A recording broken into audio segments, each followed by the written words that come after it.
الله الذي جعل شهر رمضان شهر الصيام وأنزل فيه القرآن هدى للناس وبينات من الهدى والفرقان. أشهد أن لا إله إلا الله وحده لا شريك له أشهد أن محمدا عبده ورسوله سيد ولد عدنان. اللهم صل وسلم على سيدنا محمد وعلى آله وصحبه أجمعين. أما بعد. Suara saya kedengaran enggak, Pak? Ibu. Nanti kali ya. Tes 1 2. Kedengaran ya? Tes 1 2. Terus dekat begini berarti. Kalau puasa ini suara agak menurun dikit, Pak. Bapak, Ibu-ibu, jamaah Masjid Darul Ma'arif, shaimin dan shaimat yang dirahmati Allah Subhanahu wa taala. Alhamdulillah kita bersyukur pada Allah Subhanahu wa taala pada hari yang ke-20 ini kita dalam kondisi sehat walafiat. Semoga kita terus diberikan kesehatan oleh Allah Subhanahu wa taala sehingga kita bisa memaksimalkan ibadah di bulan Ramadan yang tinggal 10 hari ini insyaallah. Dan semoga seluruh amal ibadah kita selama 20 hari ini diterima dan dilipat gandakan pahalanya di sisi Allah Subhanahu taala. Salawat dan salam atas Rasulullah Muhammad sallallahu alaihi wasallam serta para sahabat, keluarganya dan kita umatnya yang selalu istiqomah terhadap Islam ini ila yaumil qiyamah. Bapak Ibu jamaah rahmati Allah Subhanahu wa taala. Ini saya lihat masjidnya makin kesini makin cakep nih masjid. Ya. Semoga jamaahnya juga makin khusyuk insya Allah.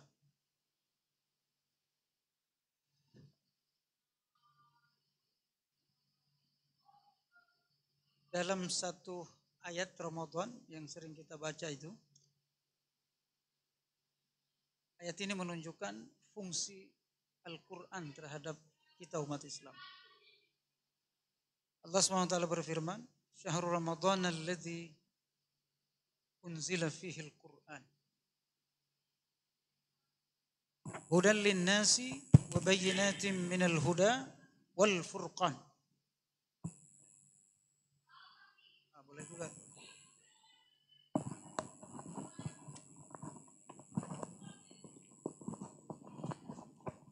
Tes 1 2 1 2. Tes 1 2. Lebih kencang atau lebih cakep? Ini kalau punya Pak Imam lebih kencang biasanya. Tes 1 2. Jelas ya, Ibu? Karena ini kalau gerak orangnya dia makin jauh. Kata Allah Subhanahu wa taala, bulan Ramadan diturunkan Al-Qur'an. Hudan linnas, petunjuk bagi manusia. Wa bayyinatin minal huda wal furqan. Dan SOP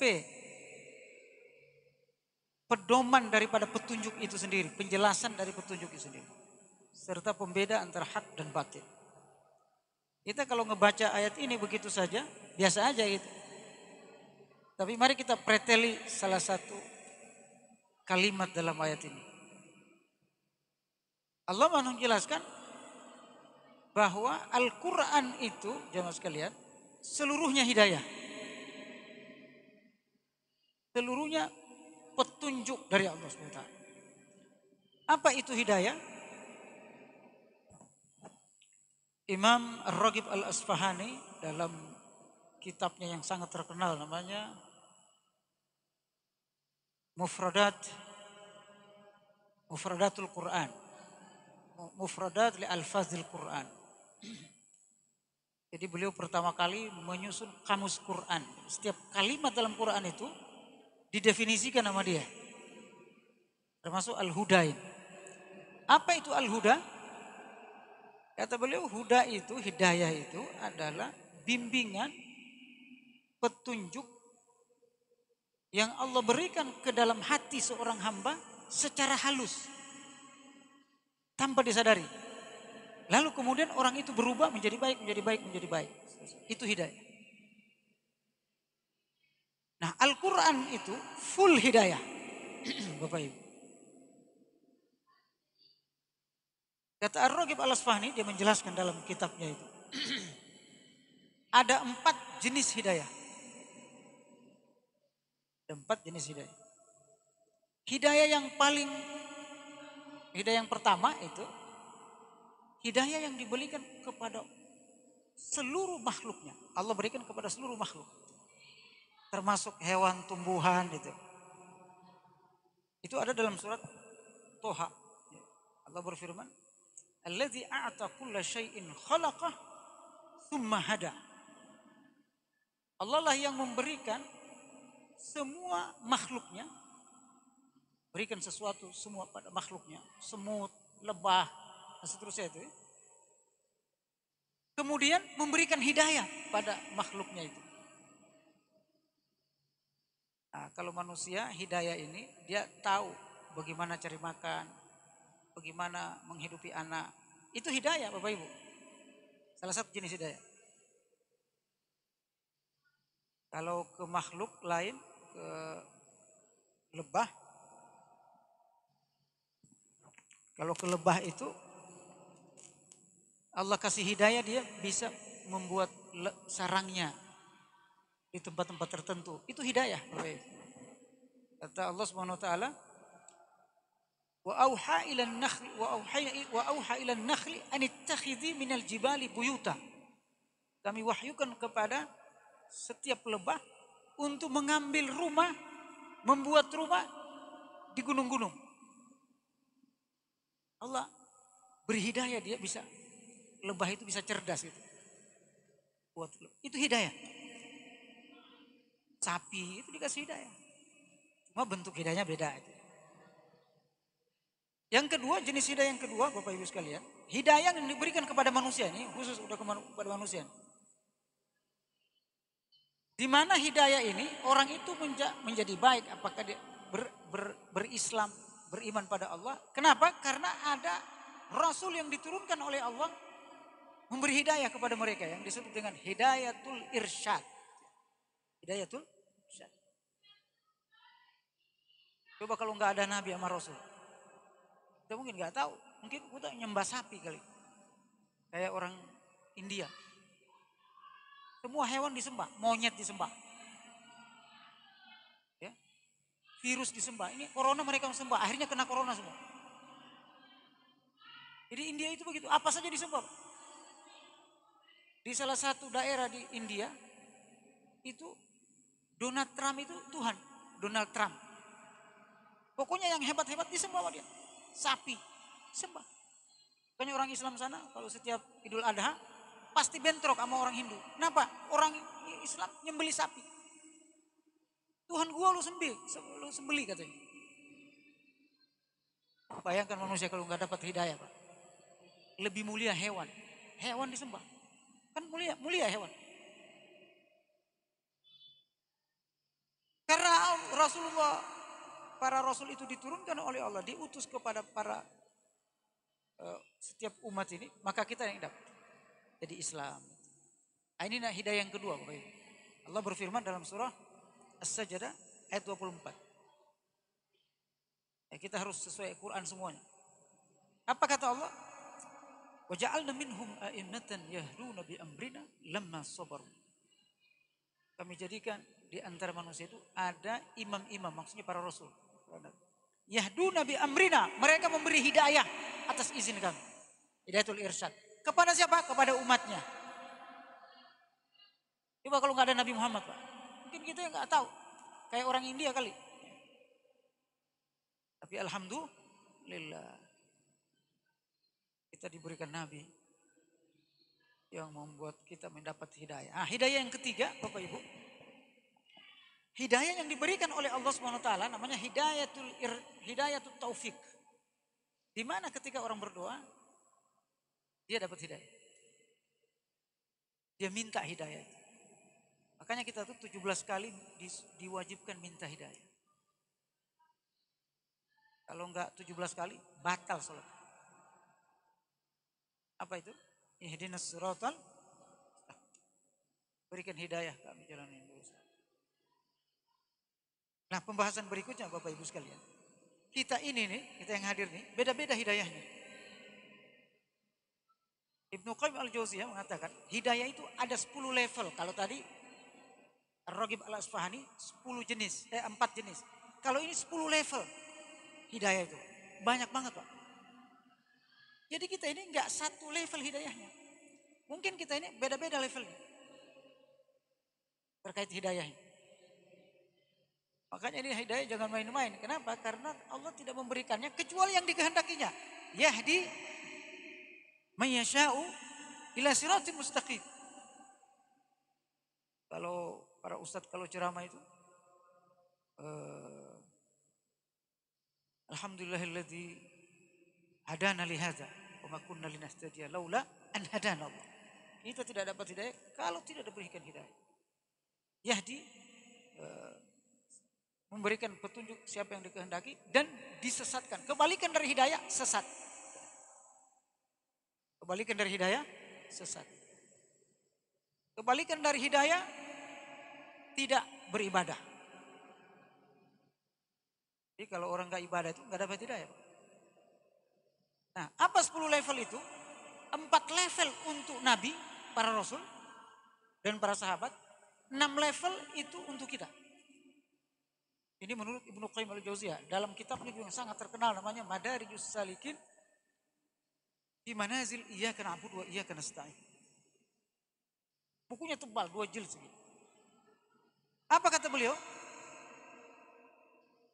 Hidayah yang pertama yang diraih oleh manusia biasa seperti kita ini, yaitu ketika kita tidur, mimpi. Mimpinya itu kita dapat peringatan dari Allah. Tiba-tiba dia sadar, jadi baik.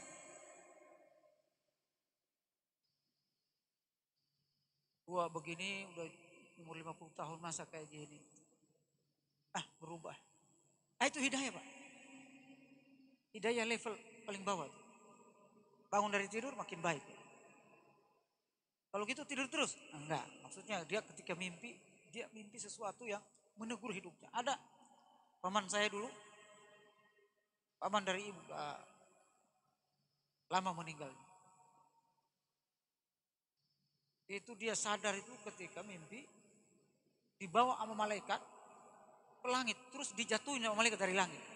Jadi ngawang jatuh, lama jatuhnya. Nah biasa orang mimpi begitu, ini saya kenapa? Gitu, berarti ada. Nah itu hidayah, Pak. Salah satu hidayah yang Allah berikan.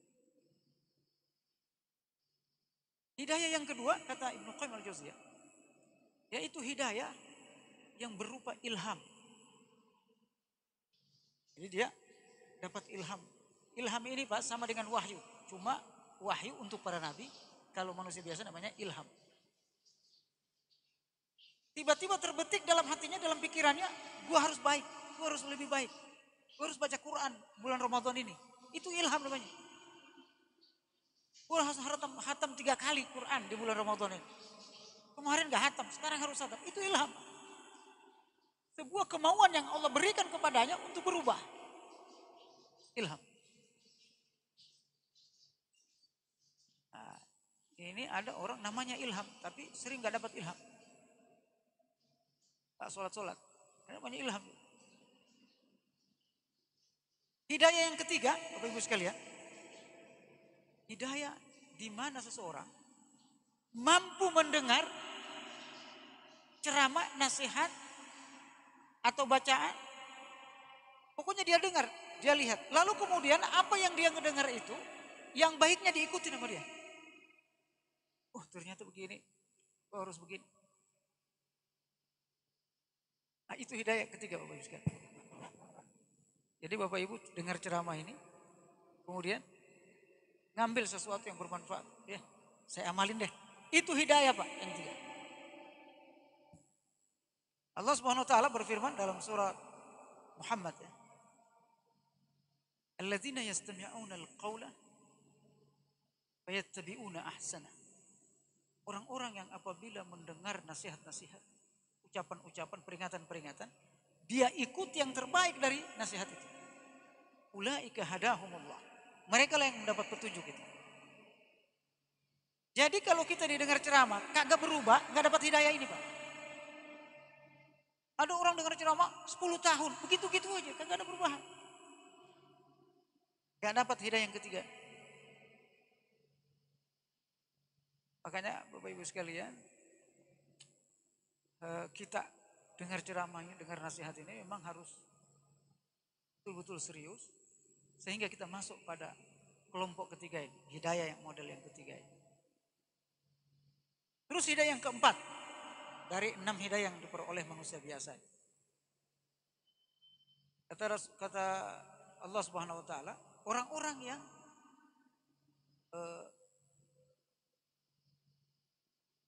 apabila dia membaca sesuatu, baca kitab, baca Quran gitu. Kalau tadi dia dengar, ini baca. Dari bacaannya itu dia paham, lalu kemudian dia amalin. Nah, ini orang Bapak Ibu sekalian, juga salah satu jenis yang salah satu level hidayah yang paling tinggi. Dia baca aja sadar dia. Baca Quran dia nangis. Bismillahirrahmanirrahim. Alif Lam Mim. Tanzilul kitab la raiba fihi min rabbil alamin. Udah nggak bisa tersentuh hatinya, nangis dia. Ini orang bisa dapat hidayah dari setiap apa yang dia baca. Nah, orang yang seperti ini, inilah seperti orang Ashabul Kahfi. Ashabul Kahfi itu orang yang beriman. Kata Allah Subhanahu wa taala, "Innahu fityatun amanu." Jadi mereka orang beriman. Orang beriman ini macam-macam juga hidayahnya. Jadi orang mukmin itu, udah level mukmin dia, belum tentu satu hidayah. Belum tentu dia dapat hidayah tinggi. Nah, kemudian kata Allah apa? Wazidnahum huda. Fityatun amanu bi rabbihim wazidnahum huda. Mereka beriman, pemuda yang beriman kepada Allah, lalu kemudian kami tambahkan hidayahnya. Kenapa? Dia baca Alkitab. Jadi mereka itu ternyata tinggi imannya karena dia baca Alkitab, kitab Injil asli. Lalu dia melawan rezim itu sampai berani berkorban tidur 300 tahun di gua. Kenapa? Hidayahnya beda, Pak. Jadi makanya kalau ada orang yang getol melawan rezim zolim, jangan heran, hidayahnya beda sama kita. Hidayahnya lebih tinggi sama kita. Ini kadang dibully orang kayak gitu. Orang yang berani melawan rezim dipenjarain. Kenapa dia? Kamu keras banget. Bukan keras, dia hidayahnya beda.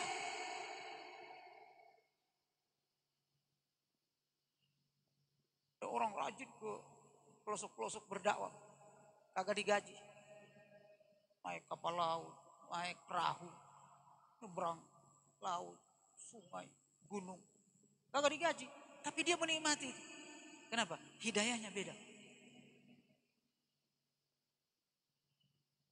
Kita baca Quran, nangis. Rata-rata sahabat itu baca Quran, nangis. Pak. Karena hidayahnya lebih tinggi. Saya baca Quran gak bisa nangis. Nah, hidayahnya nanti di upgrade dulu. Hidayahnya biar lebih tinggi. Nah, Bapak Ibu sekalian dirahmati Allah Subhanahu wa taala. Ini hidayah ini harus kita miliki. Nah, hidayah yang paling tinggi yang bisa didapatin oleh manusia biasa selain Nabi dan para sahabat itu, hidayah yang apabila dia menjelaskan Quran, menjelaskan Islam, menjelaskan agama ini, menjelaskan hadis, mudah dipahami oleh orang lain. Itu hidayah. Jadi kalau ada ustadz, ulama, ngomong, jelasin ayat, paham kita. Itu hidayahnya tinggi itu ustadz. Saya nggak tahu masuk kelompok ini nggak. Kira-kira Bapak paham nggak apa yang saya sampaikan? Kalau nggak paham Ustaz, belum dapat hidayah ini berarti. Kata Ibnu Qayyim al-Jauziyah, dia mampu memahami menjelaskan sesuatu dan mudah dipahami oleh orang lain. Nah, hidayah yang paling tinggi bagi manusia biasa ini, hidayah yang keenam yaitu dia mampu memahami hal-hal yang khusus. Orang lain kagak paham tentang tafsir Quran, dia paham. Nah, ini biasa diberikan kepada para ulama besar, para mufassir, para fuqaha, imam mazahib. Nah, 4 yang lebih tinggi itu apa? Itu diberikan kepada para sahabat.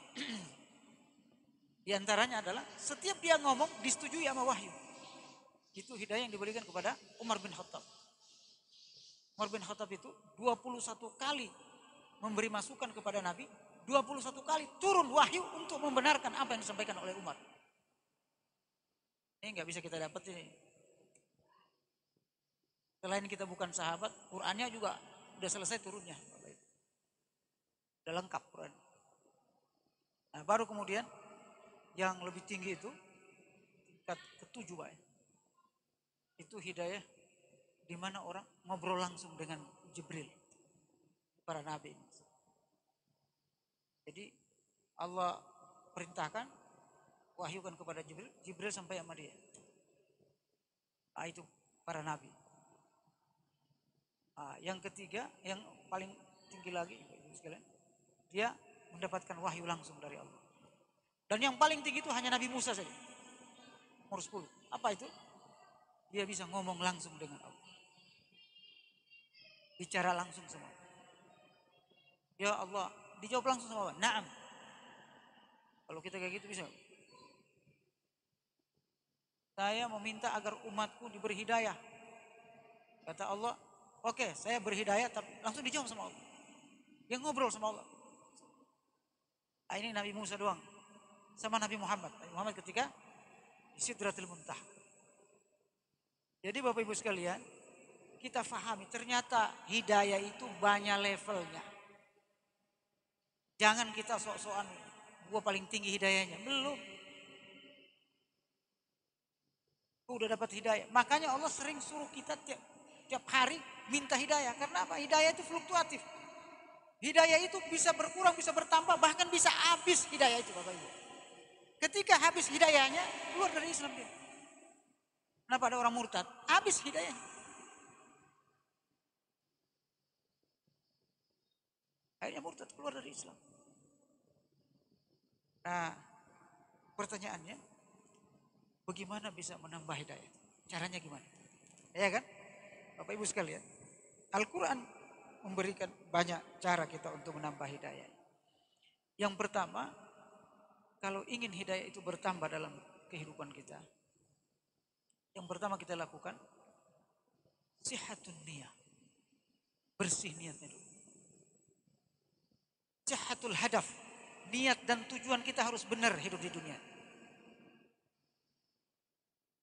Bapak Ibu, kira-kira kita hidup, ada yang bisa jawab nggak? Kita hidup di dunia ini ngapain? Tujuan hidup kita di dunia ini apa, Pak? Gak apa-apa, jawab aja. Moga dapat hidayah, insya Allah. Para sahabat, para Nabi SAW biasa kalau ngomong sama para sahabat, yahdikumullah. Semoga Allah memberikan hidayah. Memang gue murtad kalau zaman kita ya. Maksudnya semoga Allah menambah hidayah.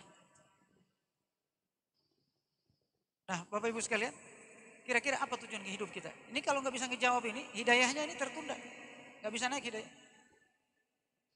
Karena ini pembuka hidayah dalam hidup kita. Kata Imam Ghazali, kalau ini nggak paham, hidayah itu nggak nama-nama dalam. Ah, tujuan hidup kita apa, Pak? Hah? Ada dari doa, ada lagi? Kan berbeda kan? Ada ibadah, ada mencari ridho Allah, ada masuk surga, ada. Nah kita itu kadang nggak bisa bedain mana tujuan, mana tugas, fungsi. Ibadah itu fungsi kita sebagai manusia. Kalau nggak ibadah, nggak usah jadi manusia. Ini bukan tujuan, fungsi kita. Makanya kata Allah, "Wa ma khalaqtul jinna wal insa illa liya'budun." Aku tidak menciptakan manusia dan jin kecuali untuk beribadah. Fungsinya itu ibadah. Fungsi utama manusia. Bukan tujuan manusia. Kalau tujuannya Allah, iya, agar supaya manusia beribadah. Tujuannya Allah menciptakan. Yang saya tanya tujuan kita ini, bukan tujuannya Allah. Hah? Mardatillah. Itu udah 90, kalau mahasiswa 90 nilai. Nah, kalau yang 100 itu tujuannya Allah SWT. Inna lillahi wa inna ilaihi raji'un. Kita ini dari Allah menuju Allah. Kan menuju tujuan. Menuju Allah. Kalau kita udah tujuannya Allah Subhanahu wa taala, kira-kira main-main enggak hidup ini? Kira-kira kita biarkan enggak waktu kita tanpa ibadah? Kira-kira kita main-main enggak dalam hidup ini? Kalau kita tujuannya Allah, yakin dan kita memang praktekkan bahwa tujuan kita Allah. Kira-kira harta itu pengaruh enggak dalam hati kita? Kalau orang udah tujuannya Allah, Bapak Ibu sekalian, dunia ini, kata Imam Al-Junaid. Imam Al-Junaid itu seorang wali besar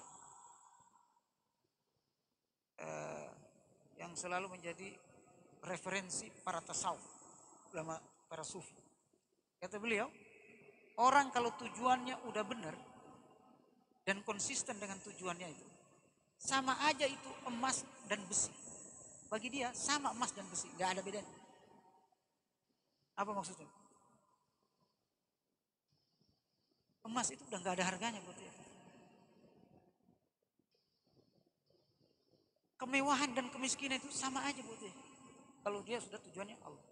Kalau kita kan beda dikit udah pengaruh ke hati kita. Baik. Kalau orang ikhlas tujuannya hanya Allah, nggak ada. Mau miskin, mau kaya, sama aja dia, sama saja. Orang yang tujuannya Allah, bukan untuk kaya. Nah, perhatikan ini tasawuf, bukan berarti kita miskin aja deh kalau begitu, enggak ya. Tapi keikhlasan orang itu sudah sampai level itu. Dia nggak bisa lagi bedain antara emas dan besi. Sudah tujuannya Allah. Ini bahasanya tinggi. Dia udah nggak bisa bedakan mana miskin, mana kaya. Kalau kita kan masih bisa bedain. Ya. Nah, Bapak Ibu sekalian, rahmati Allah. Untuk membuka hidayah, karena hidayah ini nggak boleh kita tungguin di rumah. Duduk-duduk aja, tidur aja. Apalagi puasa kan, tidur ibadah. Tungguin aja, ntar dapat hidayah juga. Enggak. Hidayah itu harus dijemput. Hidayah itu harus diusahakan, Bapak Ibu.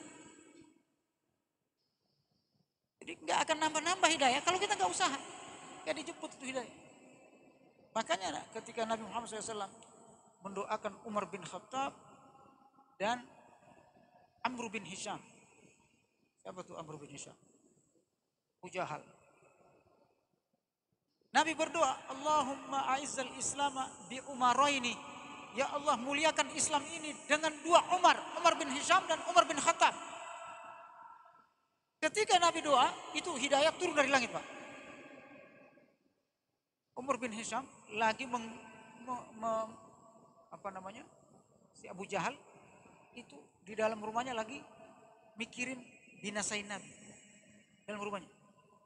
Sementara Umar bin Khattab lagi berada di atas kuda menuju rumah adiknya Fatimah.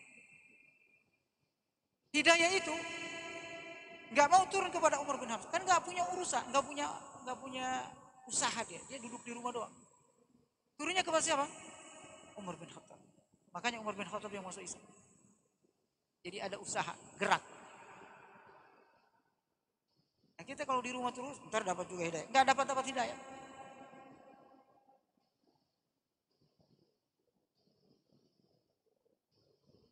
Nah, Bapak Ibu sekalian dirahmati Allah, syarat pertama dapat hidayah, sihatul hadaf atau sihatul niat.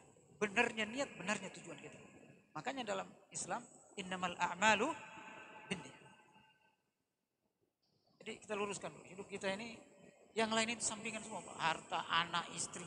Bahkan kata Allah, innamal amwalukum wa auladukum fitnah. Fitnah bukan tujuan, Pak. Tujuan kita adalah Allah. Wa annakum ilaihi turja'un. Sesungguhnya kalian semuanya akan kembali pada Allah. Dikembalikan kepada Allah. Yang kedua, cara menuju hidayah ini, sering baca Quran. Karena Quran itu semuanya hidayah. Umar bin Khattab masuk Islamnya karena apa? Quran. Jadi semakin sering kita baca Quran, semakin sering kita berinteraksi dengan Quran, makin naik hidayah kita. Makin tinggi hidayah. Saya 2019 kemarin tugas dakwah di Amerika dan Kanada.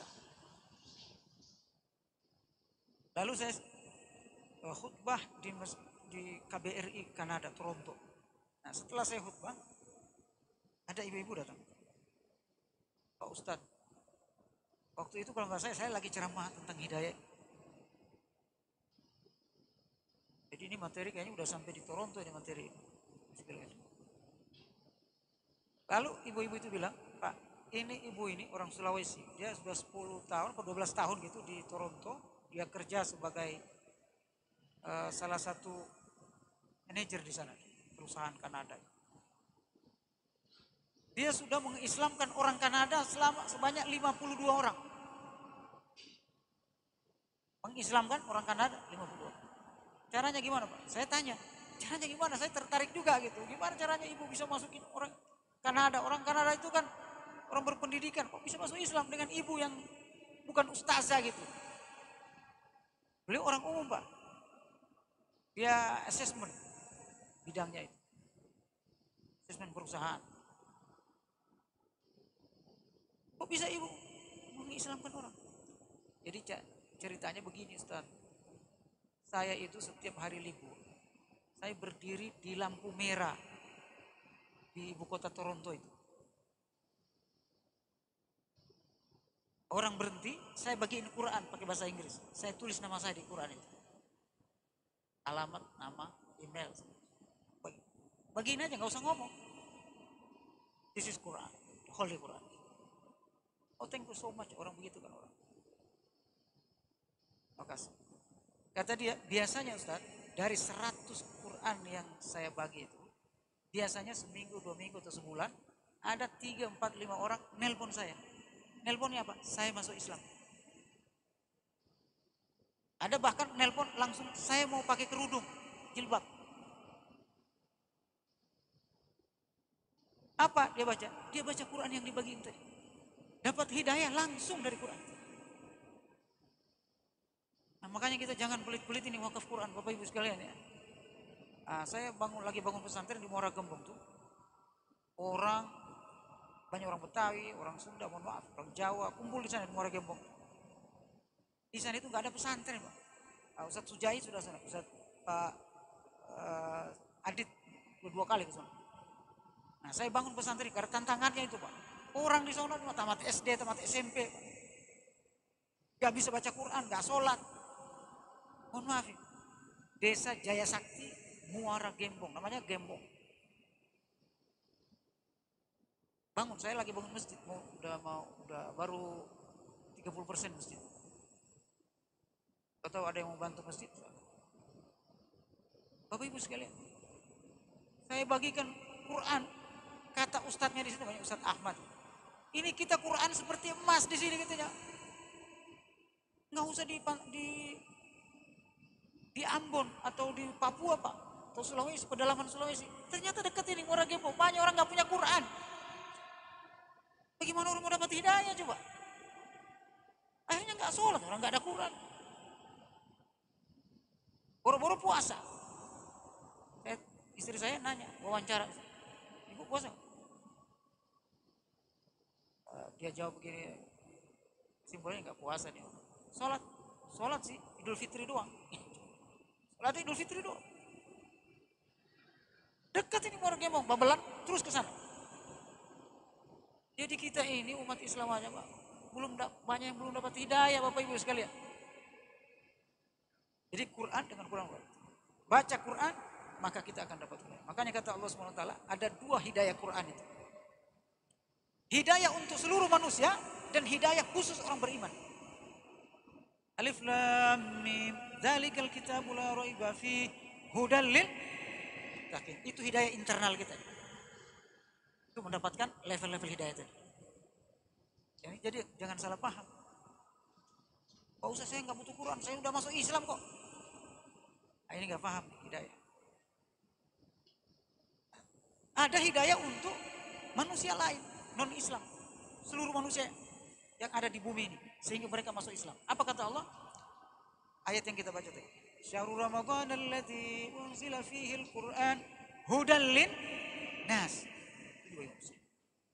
Jadi hidayah itu dibagi dua dalam Al-Quran. Hidayah untuk kita muttaqin, mukmin, hidayah untuk manusia yang lain.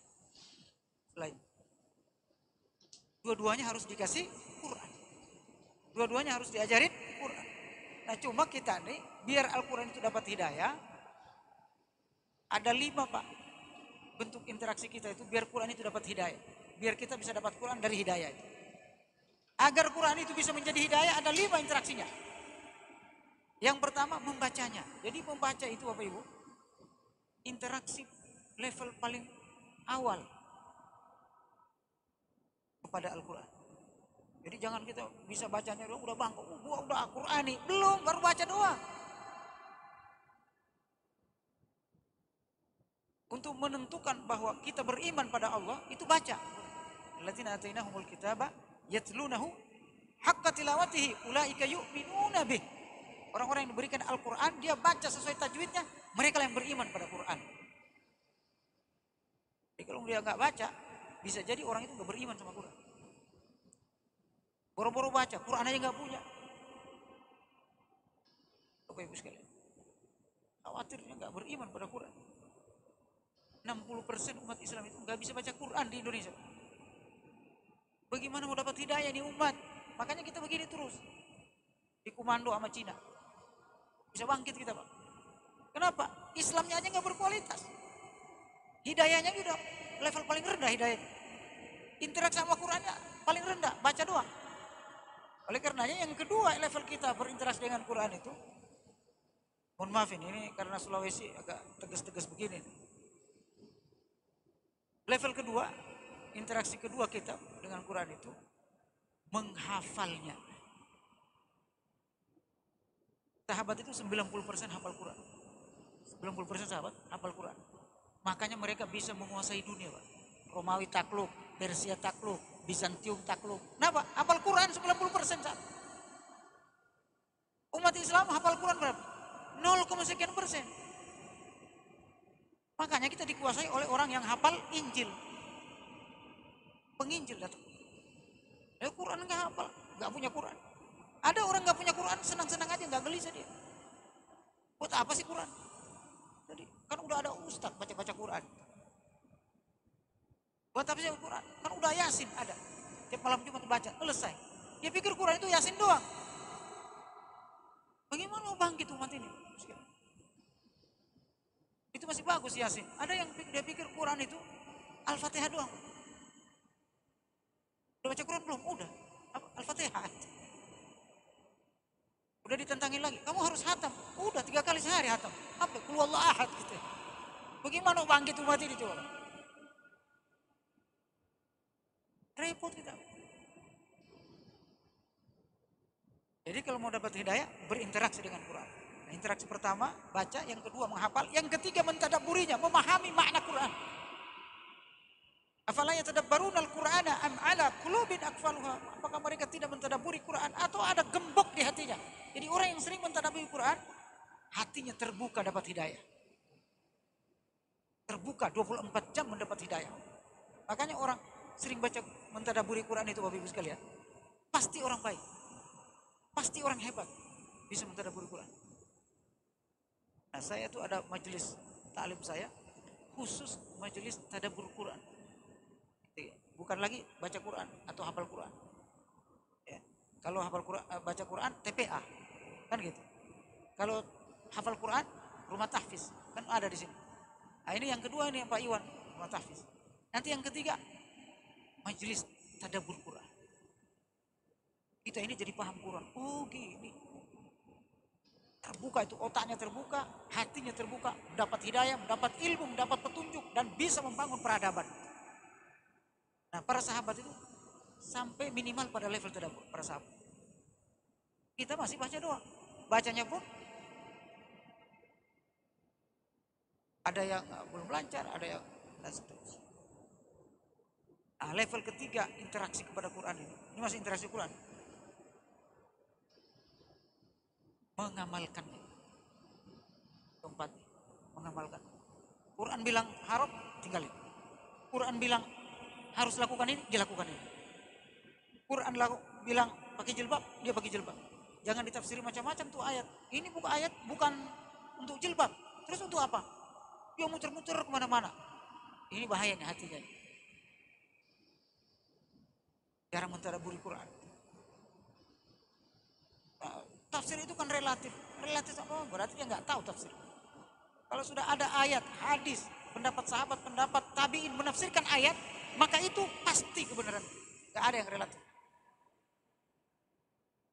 Jadi kalau ada ulama, ustadz, ini ulama Pak ngomong kayak gitu. Quran itu relatif mananya. Tergantung tafsirnya siapa. Wah ini orang gak paham. Ustadz gak punya pengetahuan tentang Quran. Wah, kalau ada yang ngomong gitu ya, mudah-mudahan gak ada.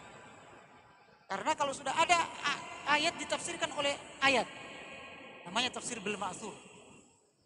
Ayat ditafsirkan oleh hadis, ayat ditafsirkan oleh sahabat, ayat ditafsirkan oleh tabi'in, maka kebenarannya pasti. Gak boleh lagi milih-milih, kayaknya benar apa enggak? Enggak, pasti benar, absolut.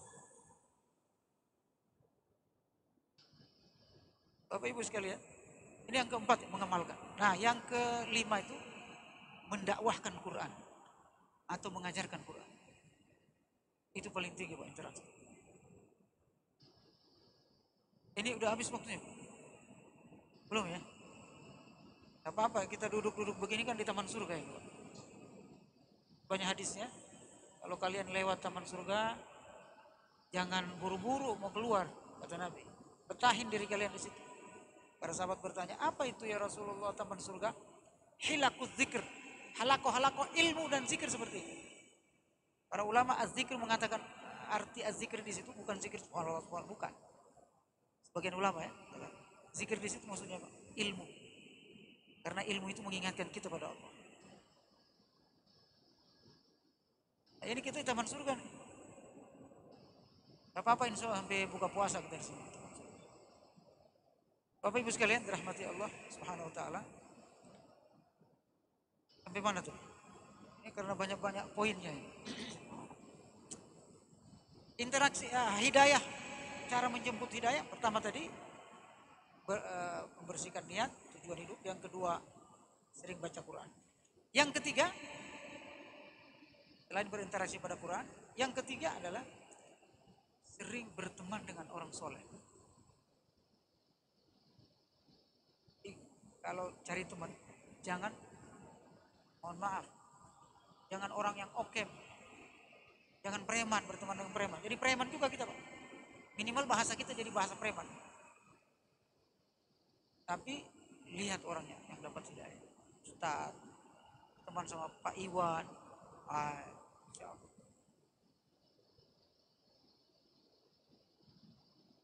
karena kata Rasulullah SAW, almar'u ala dini khalilihi. Seseorang itu sangat bergantung kepada agama temannya. Lalu yang keempat, Bapak Ibu sekalian, menjemput hidayah ini banyak beramal soleh. Apa itu amal soleh? Sholat, zakat, puasa, haji, semua amal soleh itu dilakukan. Dakwah. Saya ini ceramah-ceramah begini nih Bapak Ibu sekalian, mana-mana. Alhamdulillah itu saya diizinkan oleh Allah itu berceramah sudah hampir semua benua Pak. Ke Cina, ke Eropa, Amerika, Arab, Afrika. Alhamdulillah. Saya lihat hidup ini begini-begini aja di dunia Pak. Saya sampai ke Swiss. Ke Swiss itu surganya Eropa. Swiss itu. Gak ada yang gak indah. Indah semuanya kalau Swiss. Gunungnya, sungainya, saljunya, semua indah. Swiss itu. Tapi biasa-biasa ini dunia. Katanya indah seperti ini, ternyata gak ada apa-apanya.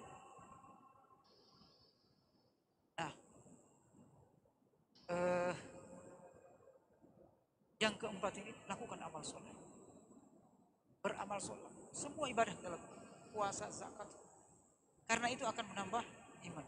Nambah hidayah kita. Makanya kata Allah, wa'bud rabbaka hatta ya'tiyakal yakin.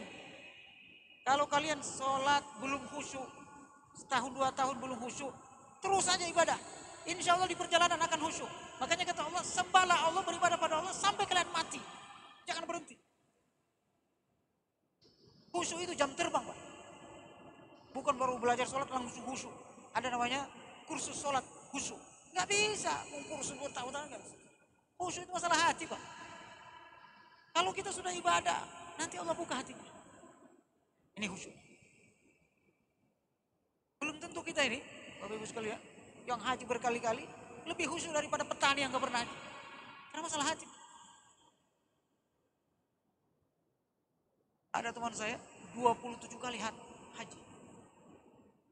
Kenapa? 27 tahun di Saudi. Haji terus tiap hari. Tapi kalau ngomong candanya luar biasa kayak preman ngomong. Itu berapa? 20 tahun naik haji. Gini hasilnya 27 kali naik haji. Beda, Pak. Ini orang petani sopannya minta ampun. Kalau dengar wejangan kiai nangis. Tidaknya luar biasa. Mudah tersentuh. Ini hati-hati seperti yang ingin kita miliki, Bapak Ibu sekalian. Nah, itu ibadah jam terbang. Yang terakhir, cara menjemput hidayah ini banyak berdoa, Bapak Ibu sekalian. Makanya tadi saya sebutkan dari awal, 17 kali kita diwajibkan minta hidayah. Ada orang Kristen bilang, lihat itu orang Islam belum dapat hidayah. Nyatanya mereka minta hidayah terus. Dia nggak tahu kalau hidayah itu 10 level gitu ya. Dia pikir hidayah itu masuk Kristen doang kan.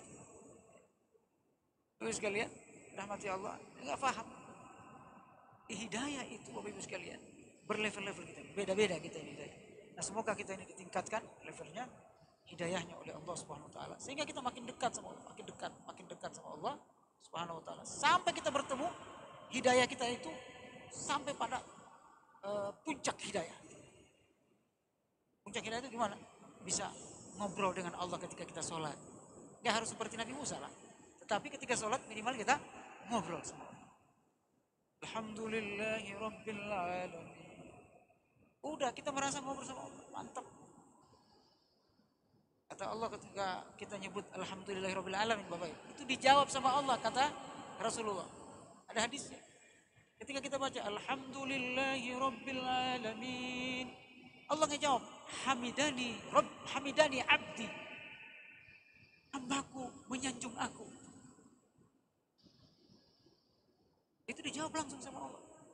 Jangan kita baca Al-Fatihah itu hampar gitu. Enggak, ada Allah yang jawab. Masa kita mau dijawab Allah, kita kemana-mana pikirannya. Kan nggak sopan. Nah ini Bapak Ibu sekalian, semoga kita terus mendapat hidayah. Wallahu a'lam bishawab. Ini kalau sudah lemas begini berarti udah 30 menit ini. Wallahu a'lam bishawab. Kalau ada yang masih ada waktu untuk bertanya, silakan. Gak apa-apa, kita saling sambil menikmati taman surga ini insyaallah. Billahi taufiq wal hidayah. Assalamualaikum warahmatullahi wabarakatuh.